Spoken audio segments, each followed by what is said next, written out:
The pillows are fluff thanks to Miss Emily.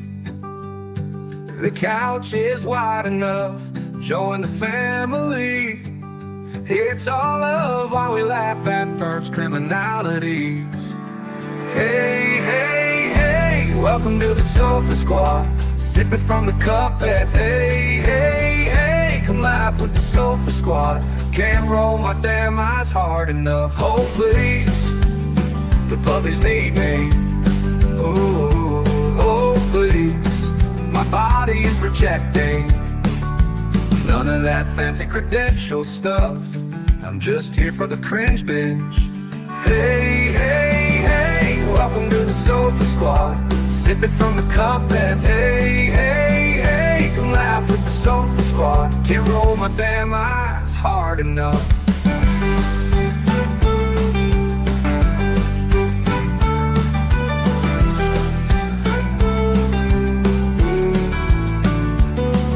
Oh please, the puppies need me. Oh please, my body is rejecting none of that fancy credentialed stuff. I'm just here for the cringe binge. Hey, hey, hey, welcome to the Sofa Squad. Sipping from the cup that hey, hey, hey. Come laugh with the Sofa Squad. Can't roll my damn eyes hard enough.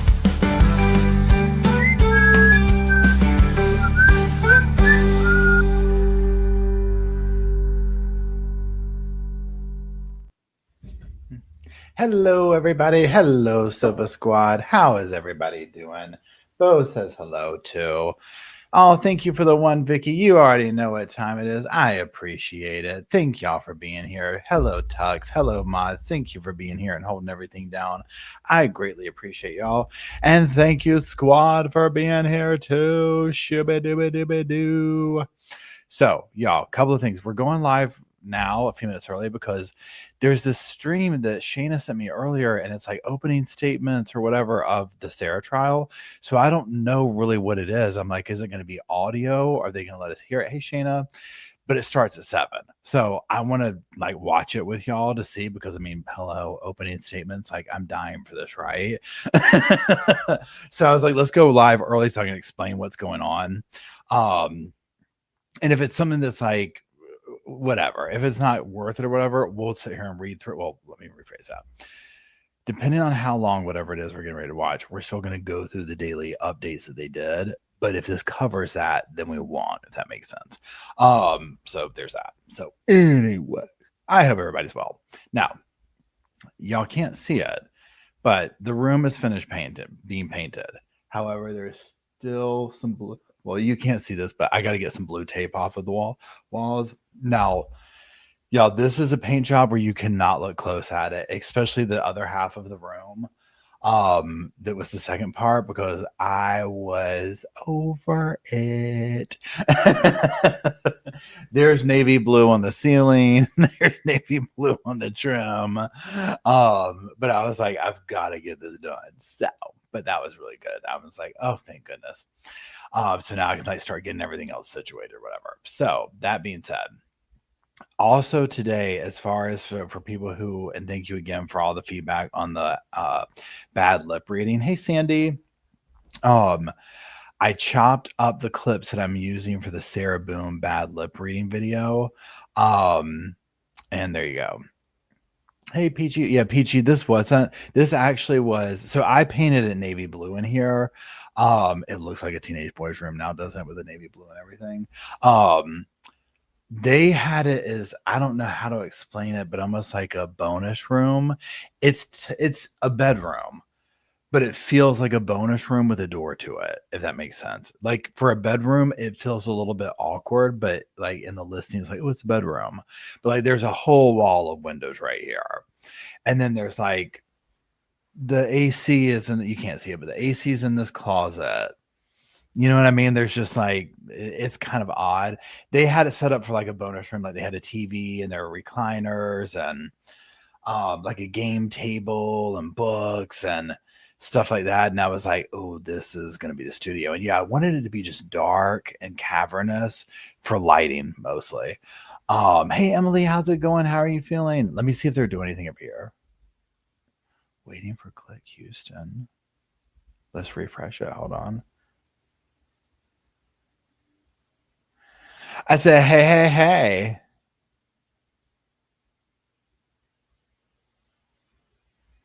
They're still waiting, so we'll just keep checking back in. It'll probably scare me when it comes up, because I'm like, who's talking? Oh my gosh. And it might be their little opening. That might be their overview. And if so, we'll just listen to them. We'll get it straight from the horse's mouth, and we'll make comments on it when it's done. Thanks, Troublemaker. I hope everybody's doing well. So there's that. Tomorrow's video is going to be on Clifford Burns, Christmas with Cliff. It's yikes. Okay. If you've seen that 5-hour interrogation, oh my God, man's pure psycho. It's another tragic domestic violence case where it's somebody has to die before something can happen. And just watching it, it was like, oh my God, this guy, just crazy. But that's tomorrow's video. And it was so today chopping up that Sarah Boone thing. Oh my God. Hey, Culinary. Yeah, I watched it because I'm not gonna lie. And I talked about this in the video. So he honestly kind of reminded me of my dad. And not in the way of like my dad wasn't abusive and obviously like I'm alive, so he didn't kill us or anything. But if you've seen it, his level of anger is like that screaming is how my dad was. And I was like, oh my God, because very rarely do you see one of these people showing out like that in the police interview, like the level of anger. And so I was like, imagine what Patricia, the victim, one of the victims, imagine what she and the kids went through, right? Because he's like, he's showing you. It was horrible. But I mean, he obviously has the over the top. He honestly, I was like, I think I said in the thing, I was like, this is Sarah Boone if she had been any drunker during the interrogation. Okay.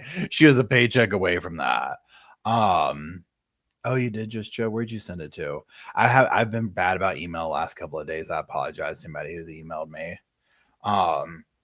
Clifford Burns is a case, and if you YouTube it, Clifford Burns interrogation, it's like 5 hours. But I mean, oh wait, hold on. Oh wait, that's outside.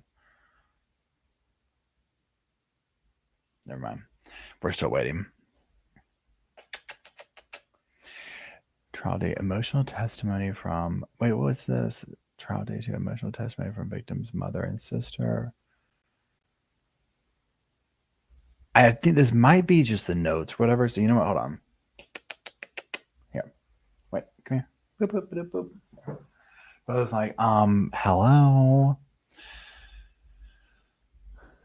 KRP. Click to Houston, Sarah Hartsfield. What is it called? Daily vlog, not vlog. What is it called again? My brain is fried. What do you call those things that they do from the courthouse? Oh, thanks for being a member for 2 months, 12. I appreciate it. Hey, Vera, thanks for making your first live with us. I am honored. Daily blog, maybe? Let's type that. Daily blog. My brain is fried, y'all.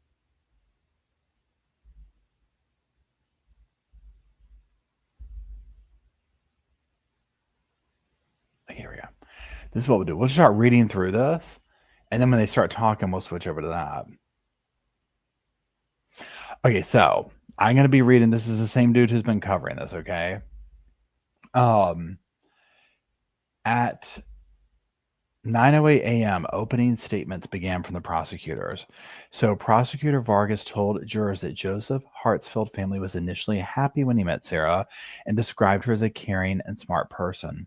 But prosecutors say the evidence will show that within a year of knowing him, Sarah intentionally, yes, they did say intentionally, caused Joseph's death.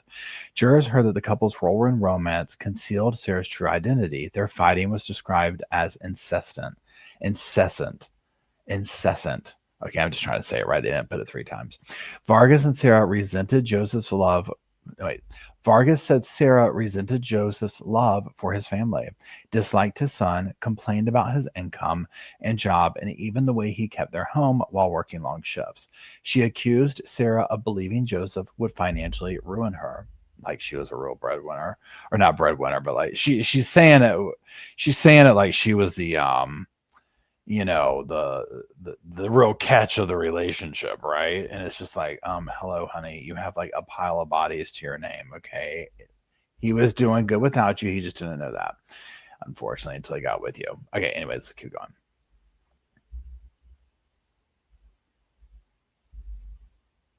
Prosecutors argued that when Joseph tried to leave, Sarah refused to let him go. He was not allowed to leave her, quote, Vargas said. Joseph had lived more than 2 decades with diabetes, but prosecutors said the severe blood sugar crashes he suffered with Sarah were unusual. Vargas said evidence will show that Joseph feared low blood sugar. And on the night he died, Vargas said Sarah waited at least an hour before calling 911 as he lay dying. God bless him. There's a period of time he probably completely knew what was going on. That's just horrible to even think of. The state pointed to red flags that concerned hospital staff, including Joseph not responding to routine treatment that should have stabilized him, and what was found in his system when he arrived. Vargas told jurors the evidence, much of it in Sarah's own words, would show her motive and actions. She painted herself into a corner. Prosecutors urged the jurors to pay close attention to Sarah's words and silences, her timing, her behavior throughout the trial, warning that she would be on and ready to perform. Vargas reminded the jury that the defense is skilled, but cautioned against being distracted by missing pieces or mental gymnastics that ignore the broader picture. The state concluded by saying every element of the offense and will be proven beyond a reasonable doubt. Now please, I hope that the defense did it. Oh, yes. Okay, here we go. Defense attorneys argued that Joseph Hartsfield's death was not murder, but the result of his long history of medical issues, including diabetes, heart problems, and sleep apnea. They stressed that the medical examiner ruled his death in an undetermined manner, saying that the state can't prove how or when insulin entered his system. The defense said Joseph often mismanaged his diabetes, neglected his diet, and had been hospitalized multiple times for dangerously high and low blood sugar. He sometimes skipped insulin doses altogether and was on additional medications that made his condition harder to control. Sarah, they said, had just undergone breast surgery in 2022 and was prescribed strong narcotics like hydrocodone, Valium, gabapentin. While she was recovering, the couple had a major fight and briefly separated, but Joseph returned. Both were making preparations to possibly end the relationship, but there were no divorce plans. On the day that Joseph died, the defense said he had eaten, was wearing continuous glucose monitor, and Sarah assumed he was handling his own alarms. She checked on him periodically while under medication and eventually found him unconscious. Her 911 timeline was off, they argued, because she was in shock. Defense attorneys also said that Sarah cooperated with police and allowed a search of the home, but investigators failed to collect or test roughly 10 insulin pens near Joseph's bed. They argued that no evidence shows how Joseph received insulin, when, or by whom.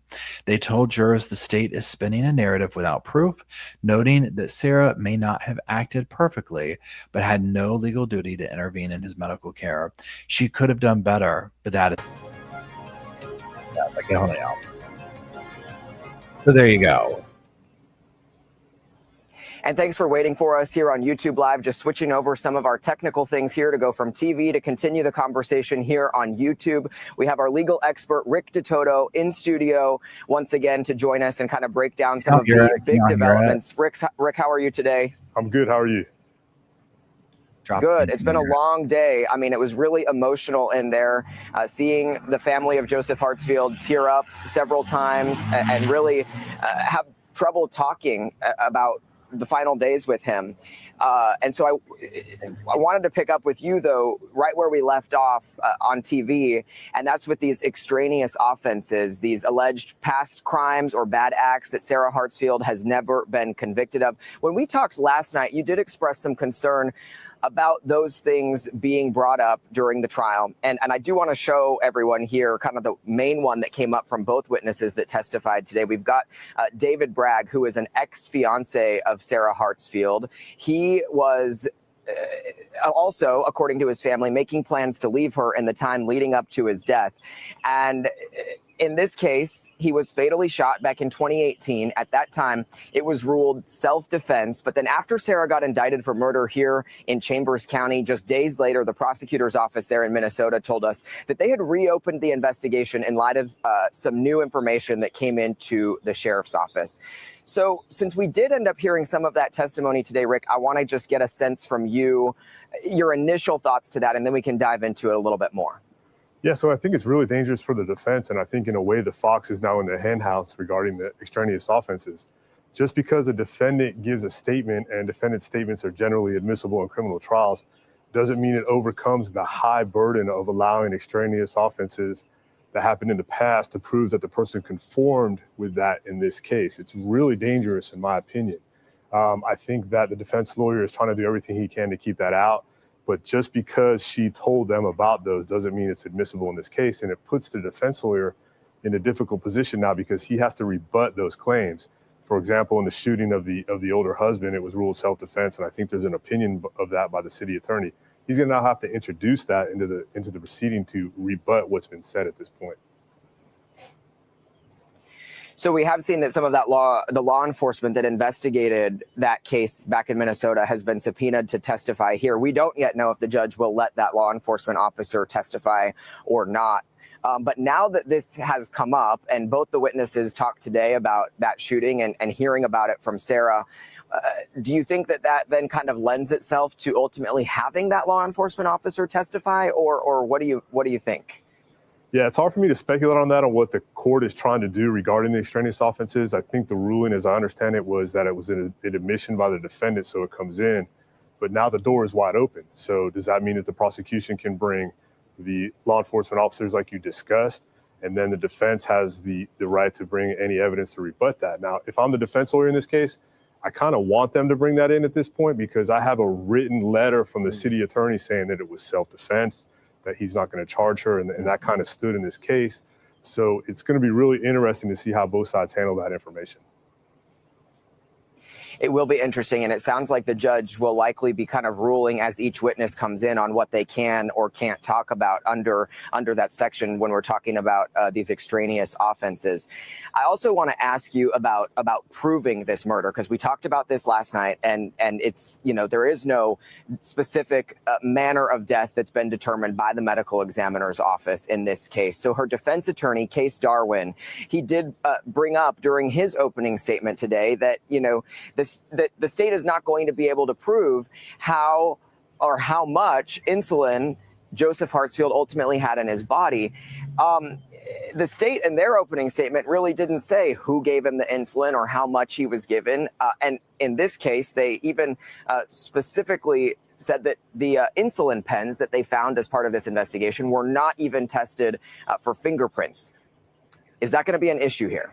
Absolutely. I think that's the defense's main defense in this case. I don't think I've ever seen a case in my almost 30 years where the prosecution has stood up an opening statement and not given a reason or how the defendant committed the murder in the case.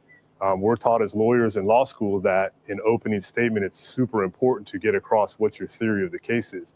This is what happened, this is who did it, and this is how we can prove it. It sounds like they're just saying she did it, but we don't know how she did it, and we'll let you know as we get there. So I think it's going to be a tough case for the prosecution at this point. They may be holding back something. Maybe that's their strategy. There's something we don't know about. But absolutely, if I'm the defense lawyer in this case, I'm harping on the ME's determination that there's no way to figure out how this person died. And specifically, they didn't test the pens that were at the side of the bed. No fingerprints, no contact DNA, no evidence that she caused him to have the insulin or overdosed him. So again, it's another very interesting part of this case that I'm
Hold up, y'all.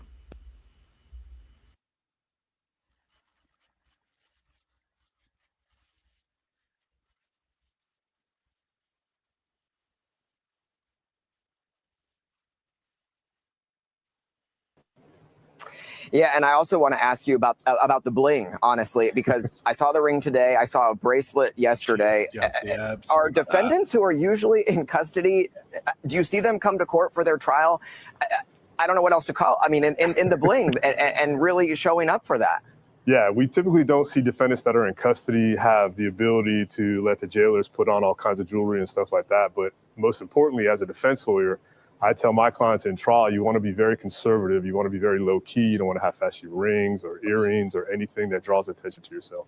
So, I don't know who's advising her on that. It's not something that I would advise my client to do. Again, it's a little eccentric, and it's going to draw attention to herself, and that attention may not be wanted by the jury. They always understandable. We'll have to wait and see, and I'll, of course, keep notes on what else we see that she may show up with or have on when she comes in for court in the future days of this trial. A lot of the testimony that we heard this morning really did focus on what the family described as the terrible, tumultuous relationship between Joseph and Sarah, especially in the weeks and maybe even months leading up to his death. The family also talked a lot about how they feared for his physical safety. And one of the messages that Sarah Hartsfield sent me from jail back in 2023, I believe we have the graphic of that to show you. What she said in that message was this. She said, quote, "Our marriage was never toxic. We had run-of-the-mill first-year issues combined with the fact that Joe's family couldn't let him have his own life." I hope we can have that graphic to show you. That's not the right one, but we do have it somewhere. And I'm just curious, Rick, by them talking about all these issues and letting the jury hear about how everything was leading up to his death, what do you think that may help the jury understand here? What do you make of that? So I think the prosecution is trying to set up a motive. While they don't have to prove a motive, it's very helpful in cases like this. And they're trying to show the background situation between the family, the defendant, and the complainant, in that they were fighting all the time. They were super unhappy. They were miserable. There may have been some very serious fights, and I think he made a statement that he made it home without getting shot. So they're trying to show the background of what's going on in this family and the motive for her to, I guess, not treat him when he was going through a medical crisis. I agree, Doc. It's a smart tactic by the prosecution to show all was not well in this house, and that potentially he was going to leave her, and she did not want that to happen. You mentioned that he made it home without getting shot. For anyone who hadn't seen the live blog that we're keeping updated on click2houston.com, there was a voicemail that got played in court today. And in that voicemail, it was Joseph Hartsfield calling his mother. He said, "Hey, I just want to let you know everything's fine. I went back home to Sarah and prepared to be shot," I think is specifically what he said, "but it didn't happen. Anyways, I love you, bye." And he hung up that phone call. So that was played also. And again, in hearing all of these things that were discussed, Rick, keeping in mind the makeup of this jury, we're talking about 8 men and 4 women who are hearing this. Is there anything that you would say just about that and kind of how that may play with them as they're hearing some of this? So it tells the jury that in the complainant's mind, there were some serious concerns about harm being done to him. So he was so worried that the defendant may potentially harm him, shoot him, kill him, stab him, whatever it may be, that he called his mom, maybe it was jokingly or however it was, to say, "Hey, look, we got into a fight or whatever was going on in our lives, and I made it home without getting shot." The very difficult part about that as a defense lawyer is we cannot cross-examine the person who made the statement and say, "Were you joking? Was it in jest? What was going on?" So I think that's a really impactful statement at this point in the trial for the jury to understand that he was concerned for his safety at the time. And we talked again about some of the text message evidence that came up in court today, messages that Sarah had sent to Joseph Hartsfield's family. I saw a binder of messages between her and Joe that we haven't even heard about yet. And everyone who I've talked to who knows Sarah, her exes, her family members, you name it, they say she really likes to text. She likes to kind of have these blow up rants, if you will, over text messages. And some of the testimony that we heard today was, the mother of Joseph Hartsfield saying that the messages that she would receive from Sarah were really long in comparison to messages that she received from anyone else. I know that firsthand too, based on just some of the messages that she has sent me from jail. over the time that she's been in jail. So what do you see happen most often when it comes to the text messages? Because obviously the prosecutors have that evidence in this case. I'm just curious, is that kind of where the secrets may hide and people may end up getting caught? A lot of times there's some very embarrassing evidence that leans towards guilt in text messages. It happens all the time in criminal cases. It happens all the time in family cases. So I tell my clients, I tell my kids, I tell everyone I know, don't put anything in a text that you don't want to see in a courtroom overhead in front of a jury. And I think we talked about that earlier. It's not uncommon for people in relationships that are fighting to send very aggressive, difficult, profane texts to other people, their husband, their boyfriend, whatever. And, you know, you never know when that's going to show up in a courtroom and be used against you in a murder trial or whatever it may be. So it happens all the time in court, happens all the time on email, social media. It's pretty common in our society right now. Yeah, I mean, for people who weren't in the courtroom, obviously you've been in and you know how this works, but the prosecutor would pull out a page and it was like a screenshot of a text message and she would show it to the witness and then the witness would verify, yeah, that was a message or that I got or whatever, and then she would slide it under the projector up for the jury. You know, I always tell my friends even, just don't text it if you wouldn't want it read in court, because we saw that. And I think that we can expect to see a lot more messages come up throughout this trial. Rick, just based on kind of the timing of everything, we heard from 2 witnesses today. It was the opening statements, which really didn't take too long, and then it was 2 witnesses. And we know that the state has a witness list with about 86 or so people on it. What are you thinking when it comes to the timing here of everything? We've been told it could take up to 3 weeks. Yeah, sounds like it's going slow. 3 weeks is probably a good estimate if they really are going to call 80 witnesses. I think they're going to lay the groundwork for the family, get through all that, and then start getting into the medical evidence to try to prove why they think this person is guilty of murder. So it could take 3 weeks. You know, as trials like this get to the middle of it, everyone kind of gets tired, including the judge, and the judge will start moving things along quicker. And sometimes prosecutors make decisions that they don't need to call these extra 10 witnesses because they've already proven what they have. So it's fluid, but 3 weeks sounds about right at this point. And I know you've been in the courtroom, you've been on some big cases before. Take us behind the curtain just a little bit, because, you know, we're seeing these attorneys in the courtroom before 9 o'clock working through things. We're seeing them until, you know, 4:30, 5 o'clock, sometimes staying later and then working through it. Like, what's happening in the evenings? It's not like they're just going home and resting, I would assume. Yeah, normal trials are difficult enough, but when you have a high-profile case where there's a lot of scrutiny on what you're doing, you are 24/7 nonstop figuring out what you're doing. You're reacting to different things that happen. You're trying to strategize based on what happened the day before. So you don't get much sleep. You don't eat much. You kind of just get into combat mode, and you're taking in all the information. And you're trying to make very difficult decisions with limited information. So that defense lawyer I know is working 18, 19 hours. I'm assuming the prosecutor is, and it's just nonstop for 3 weeks. So yeah, that kind of what goes on in these high profile cases. One last question for you, because I know there are a lot of witnesses who are in town from out of state or from other counties in Texas, and they are, you know, waiting to figure out when they might get called to the stand. Is there any strategy that the state may have kind of on the order of who they call and when they call them? Yeah, I'm sure they've thought that through. They've tried to figure out who the most effective witnesses are. Generally, you want to put your least effective witnesses kind of first and maybe in the middle. You want to end with a bang. So I'm sure they've obviously talked to everybody. They know their personality. They know if they're going to be articulate. Mm-hmm. They know what information they have. So they're trying to figure out how that plays in the trial. Trial is a theater. You're trying to weave a story in and out through what's going on to prove the person's guilty with a whole bunch of other stuff going on. So it's complicated, but I know they have some type of strategy in the witnesses. It's interesting you say that about putting the least effective witnesses first, because honestly, sitting in there today and just hearing the emotion that came from the mother and the sister, it seemed really impactful. I think that, you know, there were some people who might have also been visibly emotional because of it as well. But maybe it's the science and things that will come in more effective later in this. Yeah, as the trial goes on and the jurors get tired of sitting in trial 8 or 9 hours every day, the first days of the trial, the first week of the trial is kind of going to fade and all that emotion is going to go away. So that's why you kind of have your best witnesses towards the end of the case. So it's the most impactful, it's in their memory the best, and it's more recent. Well, that makes sense, Rick. Thank you so much for breaking down some of the big things with us today, because there's so much happening with this trial. And we know that this is one of the biggest murder cases that Chambers County has seen in years. There's a lot going into it behind the scenes. So I really appreciate you helping explain some of this. There's a lot of questions that I have. So thank you so much. We'll, of course, check in with you again as the trial progresses. We'll have more on KPRC2 News tomorrow, of course, from Chambers County.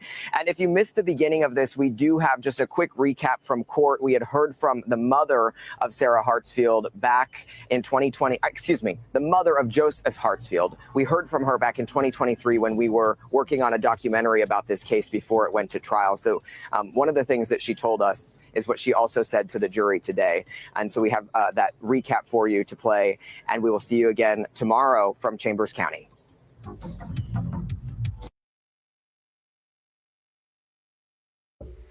Okay, pardon me. Wait, hold on.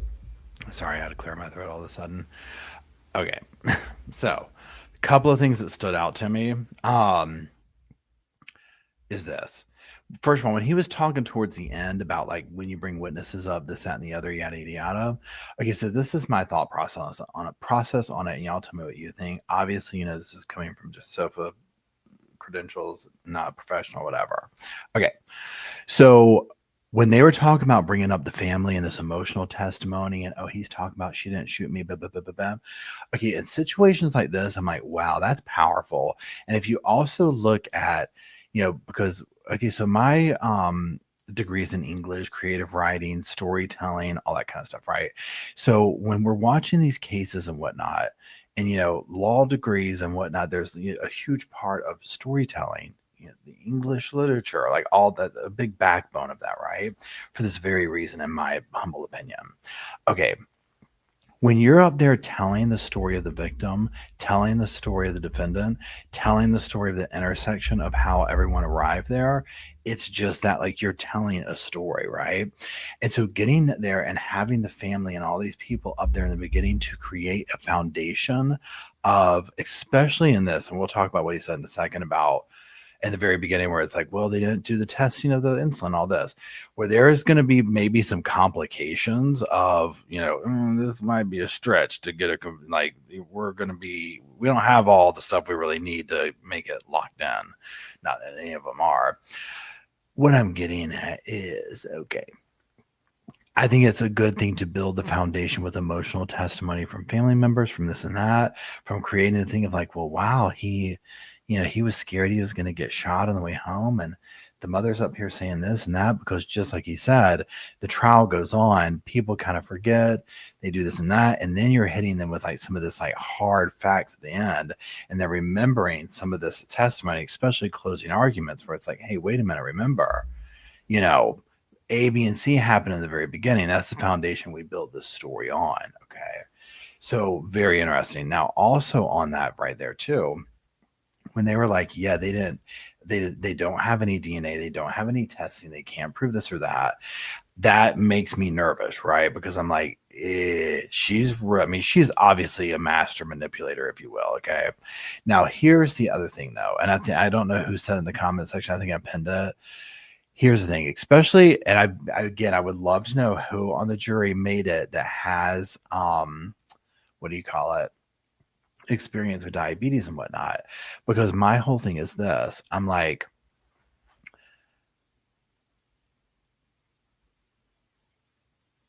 even though she's like, oh, I was recovering from surgery, I was on these pills, I didn't know, and I was in shock, and that's why I didn't call 911 and that's, you're a year into the relationship, something's not adding up here. He's real nervous about it. People are usually a little bit more in tune than that. So I'm not, and the whole thing, I was in shock, I didn't call. If you sit here and put, pardon me, all the story together, right, of all the stuff, no. Have y'all ever seen, okay, so have you ever been around, or do you have experience with yourself or a loved one, whatever, somebody who is going through some kind of an insulin I don't know right the way, emergency, right? Let's just call it that. Like whether it's too much, too low, whatever, you know. Okay, like it's scary. You know what I'm saying? It's a medical emergency. So to sit here and be like, well, she was in shock and she did this. Now, the other stuff made me nervous where it's like, well, I don't know we can't say who knows what was in his system. We don't know where those 10 things came from. There's no fingerprints on them. There's no this, there's no that, there's no that. That part made me nervous because I was like, she might be able to go up there and lie her way out of that. But the end of it was she was like on pills and she thought he was watching his own stuff. If they lay the foundation enough of if it looks like a duck, if it quacks like a duck, you see where I'm going with that? Now, again, I know, right? You drink your juice, Shelby. Yeah, Julia Roberts, a classic example. I mean, it's something happens, right? So, yeah, the fact that they're saying, yeah, you know what? This could be difficult for both prosecution and the defense. Because let me tell you what, if they have this foundation there of all this stuff and the family member saying this, and he was like, I think she's going to kill me, and which all this is going to come out. Her own son's, I mean, her own blood's going to be up there, y'all. Okay. It's not going to be a cute look. Okay. So all that you get up there, small town in Texas, no. People can smell BS, right? From a mile away. Okay. Hold on one second. Oh, what I was going to say is if they pull up and they have this past stuff, because this woman has a pile of bodies starting from when she was a kid. Okay. She's got a pile of bodies to her name. She might not have convictions, but she's got a pile of bodies. If any of that gets brought up, and also too,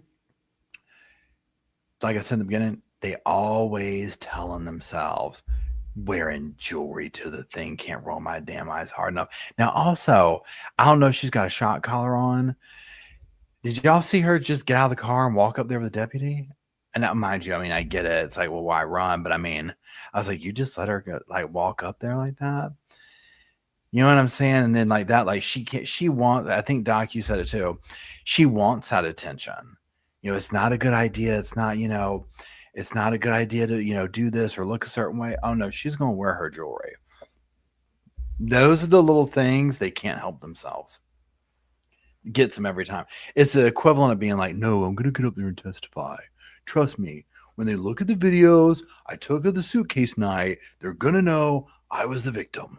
Right? You know what I'm saying? And it never works out their way. Never works out their way. I know I said a shock. I forget what it's called, stun belt, whatever it was. Yeah, what was the case we were watching where they did this example of the stun belt and that like super hot cop did it and everybody was just losing it as to how super hot the cop was? Was it Lori's trial? And it was like the news reporter and it's like totally super hot cop was like, this is how you do the stun belt. And everybody's like, what is stun belt? What's his name? I'm moving to Arizona, wherever the trial was. It was so funny. Oh my gosh. Hold on one second. I know the headphone. Oh wait, I don't need to use my more. So the headphone. And this is completely normal and acceptable to me. The reason I'm wearing them like this is because I'm burning up. But it's almost like too loud, so I just have one here near my ear, but this keeps the hot cop was for the Decker case. Decker, which one was that? Stunbell Daddy. That was so funny. Hold on, let me get these off here. It's about to burn up in here. This room is either freezing cold or it's not. Okay, so let's go back and now go through the daily updates. We already read through what the opening statements are. So the opening statements is, number one, like they said, the prosecution's not saying how she died.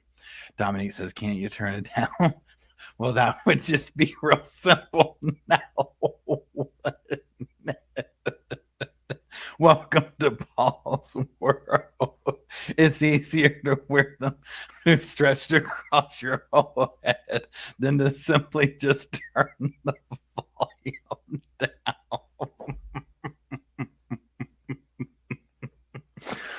Oh my goodness gracious.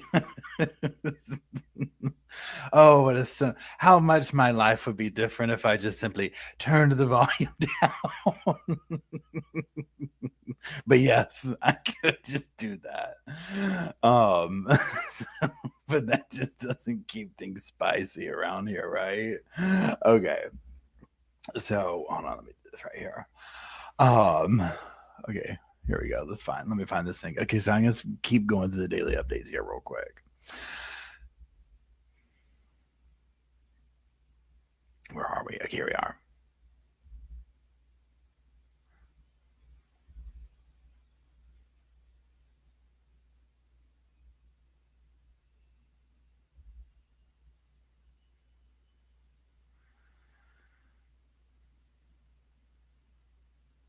Okay, so 9:30, both the sides conclude opening statements, and Helen Hartsfield, Joseph's mother, so the victim's mom, is the first witness.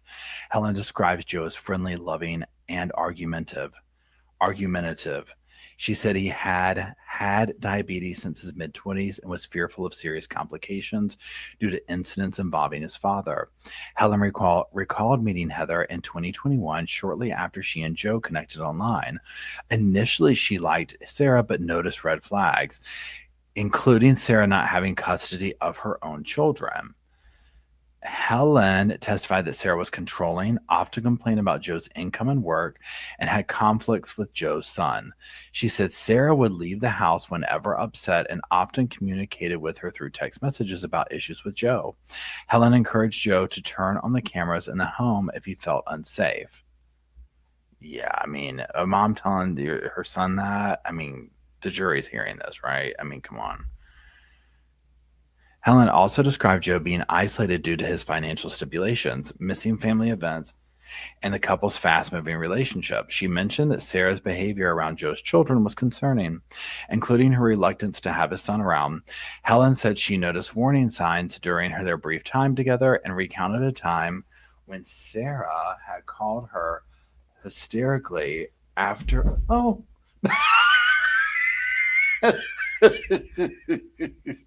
Sorry. Oh, y'all, I meant to go back. Hold on. There we go. Okay. We're going to get it together one of these days, y'all. Sorry. This is a new chair. Okay. There we go. She recounted a time when Sarah had called her hysterically after a week of marriage about Joe's behavior, which Helen found unusual. Imagine calling your mother-in-law, unless it was warranted. Okay, it'd be one thing if after a week of marriage, he all of a sudden out of the blue gives you a beat down. Okay, right? But certainly did not happen. Imagine calling your mother-in-law. It's probably over something completely stupid and complaining about her son's behavior a week into the marriage. You know that mom was like, this one's nope.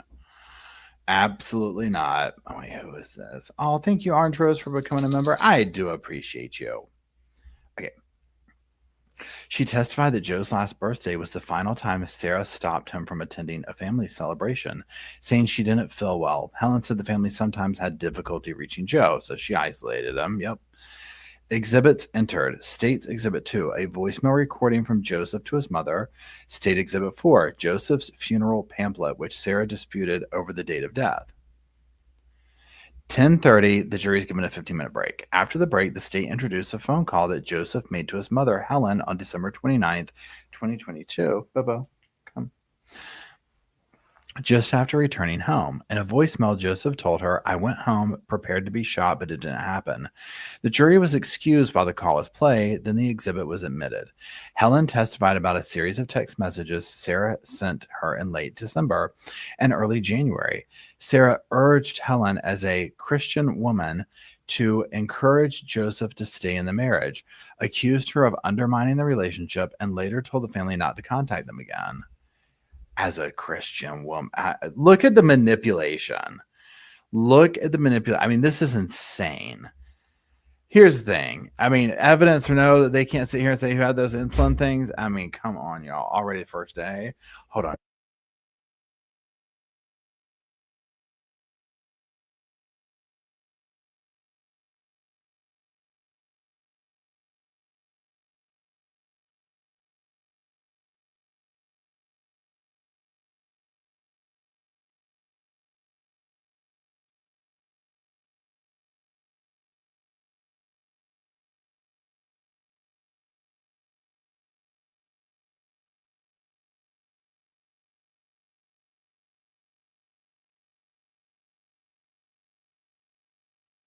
Okay, sorry.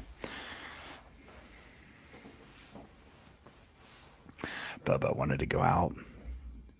Okay.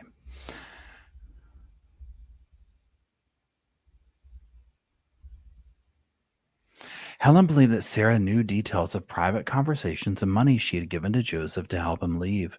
Helen said Joseph told her that when Sarah got angry, she gets mean, and once acting like she was going to hit him. She also testified that Sarah once said she had killed a man in self-defense, which left Helen fearful for her son's safety. Okay, so there, right there, y'all, that's the thing that they're talking about.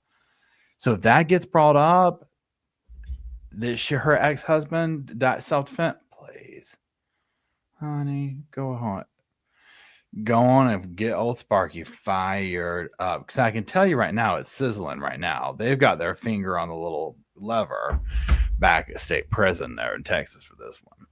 Okay. At the hospital, Helen said Sarah tried to keep her family from seeing Joseph, only allowing her in after she begged. Joseph was unconscious, and doctors asked about medications he didn't normally take. Helen also testified that Sarah prevented her from attending Joseph's funeral. My God, what a horrible human being. Helen showed jurors Joseph's college ring, which she said Sarah handed to her at the hospital on the last day she saw her son. That. Then they go to lunch. Then they come back from lunch. 1:30, Helen gets back on the stand after lunch. After lunch, Helen Hartsfield remained on the stand, becoming emotional as she described losing her son as harder than losing her husband. During cross-examination, defense attorney Case Darwin pressed her on Joseph's health, pointing out his history of diabetes complications, digestive issues, and sleep apnea. Helen acknowledged that Joseph didn't always take the best care of himself, but maintained her concerns about Sarah Hartfield's behavior. Helen recalled Joseph staying with her right after a fight with Sarah in December of 2022, and she testified about Sarah's ongoing financial worries, claims of breast cancer, and the couple's material lifestyle. On redirect, prosecutors asked more questions regarding Helen's belief that her concerns about Sarah were not false accusations.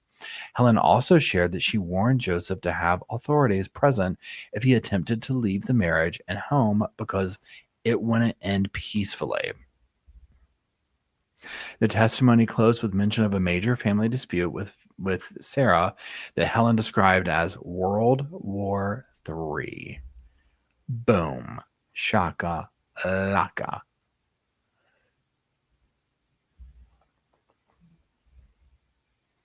Can I help you? He's a little vampire. He wants to be invited in. Wow, Bo. You're invited into the room. If he comes in and flies in, we'll know he's a vampire. Okay, no, he turned around. He's not. Okay, he's safe for another day. I'm safe for another day. Okay, hold on. I know, right? Like, why is there always a fake cancer thing in these? Right? Like, what is up with that? Oh, he came in. Okay, he might get up here and bite my neck. Hold on, let's see. Oh, yeah, he disappeared. Oh, yeah. He has no reflection in the little mirror over there either. He was definitely turned. Somebody got to him. He's turned. He's a little vampire dog. Okay. Let's keep going. So that was after lunch. Then at 2:00, the court goes on a break. Helen is dismissed from the stand, and the second witness will be called after the break. Notable detail. Sarah appeared in court wearing a wedding ring, though it is unclear if it's the same one from her marriage to Joseph. She's got props and everything. She's got props. She came in there with props and all sorts of stuff.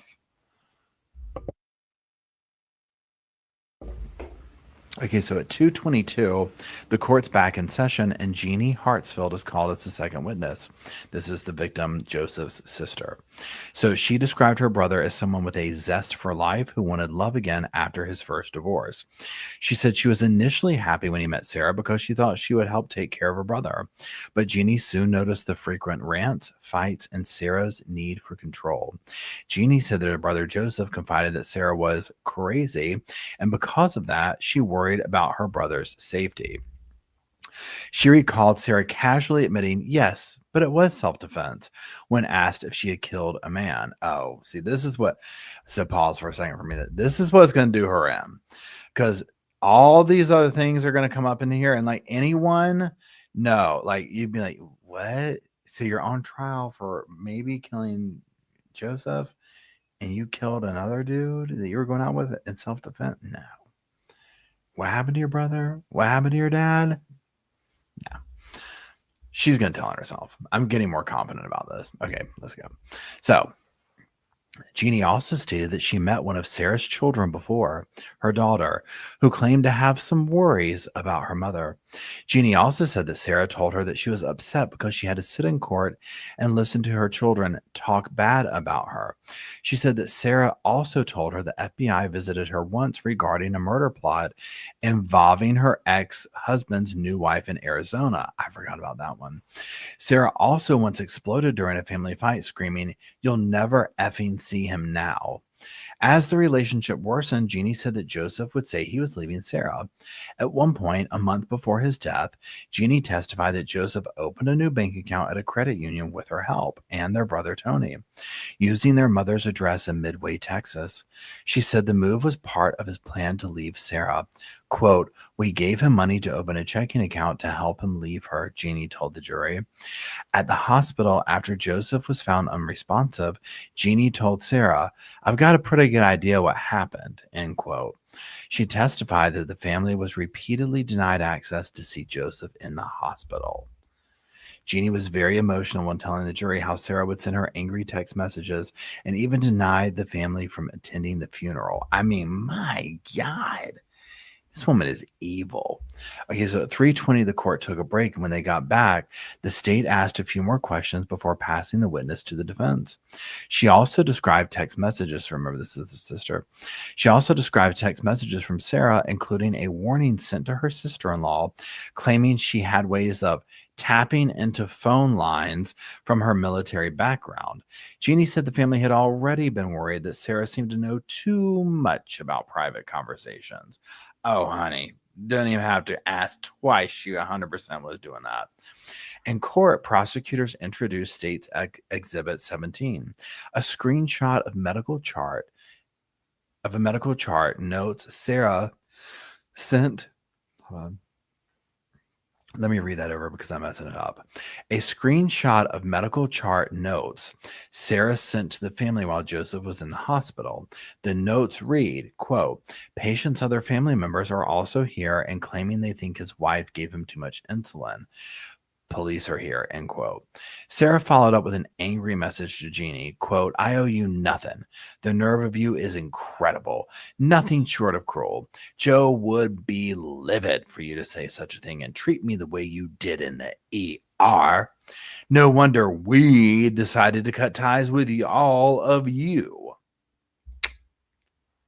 Yeah. Bring that one home to mom and dad. Yeah. Jeannie said she had no knowledge of any decision to cut ties with Joseph. She also recounted a brief argument inside the hospital. According to Jeannie, Sarah snapped at their family and said, quote, "Y'all have some damn nerve," end quote. Jeannie responded by saying, quote, "You've got some damn nerve," end quote. She testified that hospital staff eventually removed her from the building. Family members said they were denied time with Joseph in his final hours, limited to a short 10-minute visit before being asked to leave. He was just being kept alive at that point due to hold on. He was just being kept alive at that point to do organ donations. Jeannie testified, adding that Sarah became irate when she saw their names on the hospital sign-in sheet. Despite efforts by Jeannie and her brother to reconcile with Sarah afterward, she said their messages went unanswered. The family later held their own memorial service for Joseph, which Sarah was also angry about, sending another lengthy text rant. I mean, my God, just take her out back. 4:30, court dismissed for the day back at Wednesday. Before court was dismissed, defense attorney Case Darwin began his cross-examination with Jeannie. Darwin was not able to get far in the cross-exam before the judge dismissed court for the day.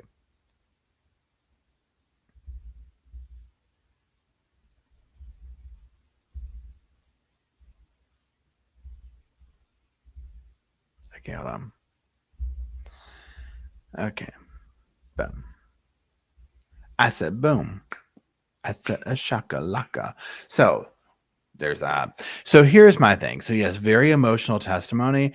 And now here's the other thing too. So now that we're seeing that the jury is hearing rumblings of the other murderers, self-defense, whatever, it doesn't matter. Look at the thought process, like when you haven't heard of this case, before you learn about all the other murders that she has and, like, you know, being involved. Just the suspicions alone, like when there's suspicions about, you know, somebody like the case that she's up here with, right? When you add another layer into it of being like, well, wait a minute, she killed another ex-fiance or whatever, you know, with self-defense. No, that's Lord help her. No, I mean, not, you know, I mean, I want to see justice, but you know what I'm saying? If all these other murders get brought up into it, please. I think the jury's going to see right through her. I think the jury's going to see right through all that. Hold on one second.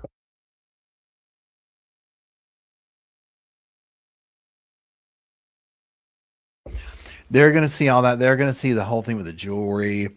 They're going to see, you know, the whatever shenanigans she pulls in the courtroom. Family talking about she wasn't even allowed at the funeral. And if they show, like when they show these text messages, these huge messages, I mean, you can just tell like that something's not. People have spidey sense. People have sixth sense. Now, mind you, granted, it's a court of law. So it's like, well, great, you might get a feeling, but what's the evidence, right? But this is going to be another one of those where it's very much like, what's the energy? And I'm very curious to see if the prosecution comes through with something like wham, bam. You know, because like, and please hold. Just like in the Donna Adelson trial, where there's a whole bunch of like, he said, she said, but then you had the bump, right? Amongst other things, but you had the bump. You can't deny the bump, you know. So this one, I mean, I haven't seen anything yet that's like a you can't deny the blank, other than family members are getting up here and being like, yeah, she cray. You know, this went down south very quickly. Yeah, because at the end of the day, a jury could be like, well, maybe they're just, I don't think they'll think this way, but, you know, a jilted family, you know, this or that, you know, I mean, that doesn't mean she's a murderer. No, we'll see. But I think that she'll end up, I mean, again, this is complete speculation at this point, right? Because people like her can't like keep their mouth shut. You know what I mean? Like they have to win. Just like that whole, when she was describing that funeral stuff and they can't come to here. And why are they here? It's so about control and getting the last word. And that will do them in eventually. It's just like Sarah Boone. I'm going to show everybody I'm a victim. Okay, well, show us the videotapes. Yeah, they're really bad. Not in his favor. Or no, not in your favor. Like they make Sarah Boone look really bad. It's clear that he was the victim in that. But she didn't think that. She's already sitting here telling the reporter in text messages, I'm the victim. I'm a victim of getting with really bad men, and y'all are going to see that. You know, this, that, and the other. I don't know if that will get admitted into evidence at all, but I doubt it. But I mean, come on, right? And you already know with some of the text messages they're going to show. And people know too. I mean, also people have just life experience. Somebody sitting in that courtroom, I'm sure, has been married to somebody for a long time. And it's like, they're going to sit here and be like, well, if my wife called my mama in the first week of marriage and started, talking about he snores, he didn't take the garbage out this week, whatever. You see what I'm going, or vice versa? People, I mean, it's just like, who does that? You know what I'm saying? Like, who in their right, well, not in the right mind, obviously, that's why we're here. But like, who does that? That's not normal.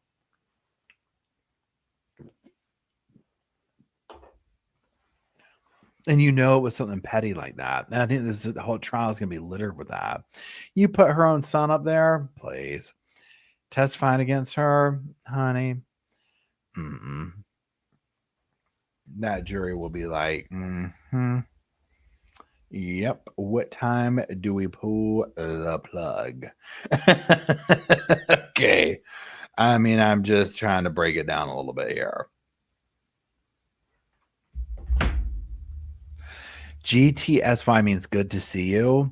And literally, it's been in the last few months that I figured that out. So don't feel bad. Because I was always like, get the something good to know. It took me a while. And for me, I was just like, okay, why do people say it when someone comes in? It took me a minute though, but I finally got it. Hey, Yvonne. So basically, recap for people who've just got here. The prosecution is basically calling out like, hey, look, this is a little bit tricky. She's going to put on a show. You need to be ready for it. We can't really 100% say exactly how he died and who, what, when, where, how, but work with us.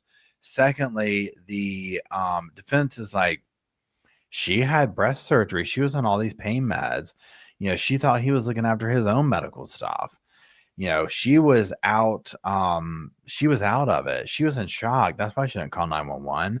Nobody can say where those insulin pens next to the bed came from, the 10 ones. Nobody tested them. There's no DNA. There's no fingerprints. We don't know if he took those. We don't know if he did this, because they could easily say he was in insulin shock and he just kept giving himself to him. He didn't know what he was doing. Her fingerprints aren't on that. I mean, there's a lot of leeway there, right? And not in a good way. Like, they could probably easily talk their way out of that one. But again, she'll tell on herself. She's already started with the earrings, with the jewelry. It's like Sarah Boone, those shoulder pads.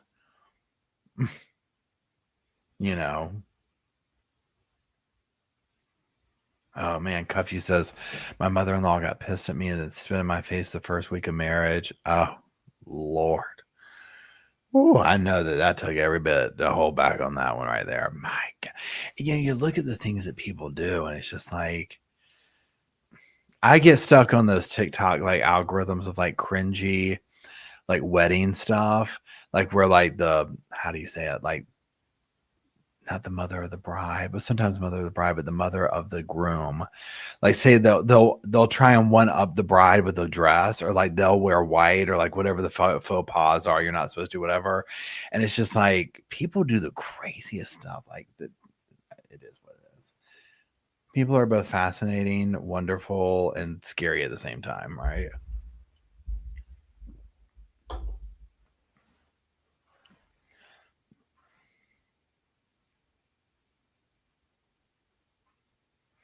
Oh, Mama says, I don't know why I'm saying this, but I just had my last cancer treatment and got to ring that bell. Sorry, I'm excited. That's so amazing. Oh my God. Lord, that's so wonderful. I know that was a good feeling to do that. I know you went through a lot for that. My goodness. Good for you.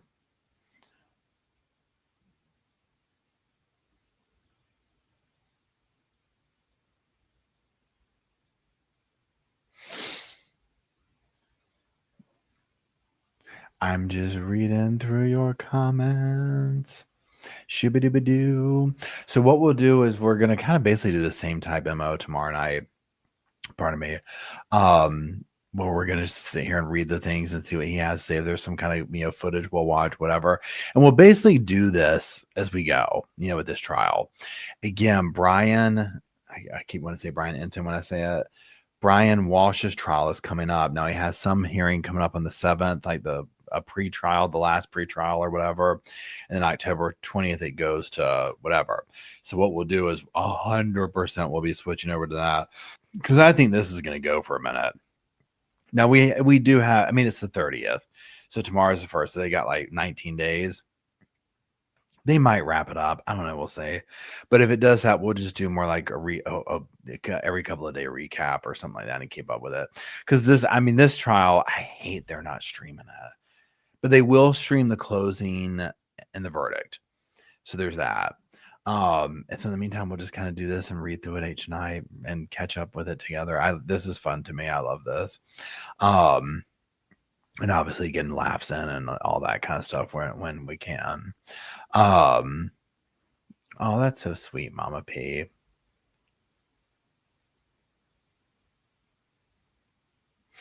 Good night, PG Keen. So yeah, so that's what we'll do. So I'm going to go make my dinner, shoo-ba-doo-ba-doo, because now I'm hungry again, even after that sandwich. And then I'm gonna go to bed. I'm so sleepy. Oh my goodness. So yeah, that is it. So again, tomorrow's video will be on Clifford Burns. Sunday will be Sarah Boone, bad lip reading, and I don't know what we'll do Friday. So that's it. I love y'all. Thank you, mods. Thank you, Emily and Tux, for being here. I greatly appreciate y'all. And squad, thank you for being here. And again, congratulations, Mama P. That's amazing. That's such good news. It's good to hear stuff like that. Oh, Kat says, I want you to watch a show that's coming up this month. I'll send you a video. Oh, cool. Yes. I know. And you know what's so funny? I got my Hungry Root shipment today. This is half the problem. Y'all. So, I mean, this is like, because I love, I work with them, the brand stuff, and I love them, and they'll send you stuff in the boxes, right? Y'all, they sent me these lemon cookies, and I was like, ooh, I'm just going to have a couple of them. I ate the whole bag of lemon cookies while putting this together and the little miniature Pringles that they sent. And so I was just like, but I was like, Paul, that's just the same as a Starbucks, so it's okay. Right? But I was like, okay, well, I was like, there's so many snacks in here that don't make it when I film the commercial because I just eat them right away. Like, I gotta quit doing this. But they're so good. Oh my gosh. They've definitely learned me. Right? It was so good. Anyways, so that's it. But yeah. Anyways, everybody, y'all have a good evening. This was fun catching up. I will see y'all tomorrow. I'll post a live sometime at point tomorrow, whatever. So that's it. Again, thank you, mods. Thank you, squad. I love y'all. And then I will see you tomorrow.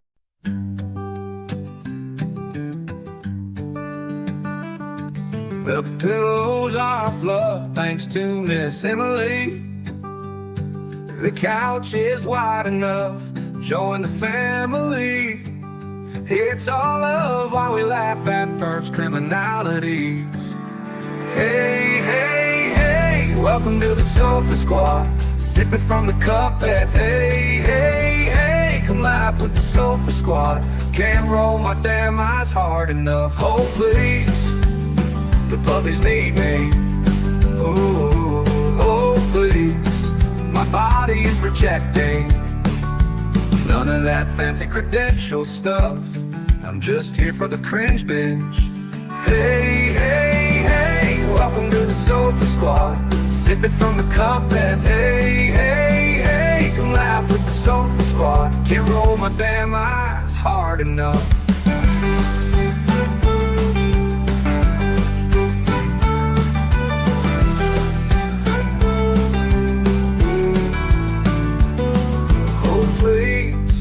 Puppies need me, oh please. My body is rejecting none of that fancy credentialed stuff.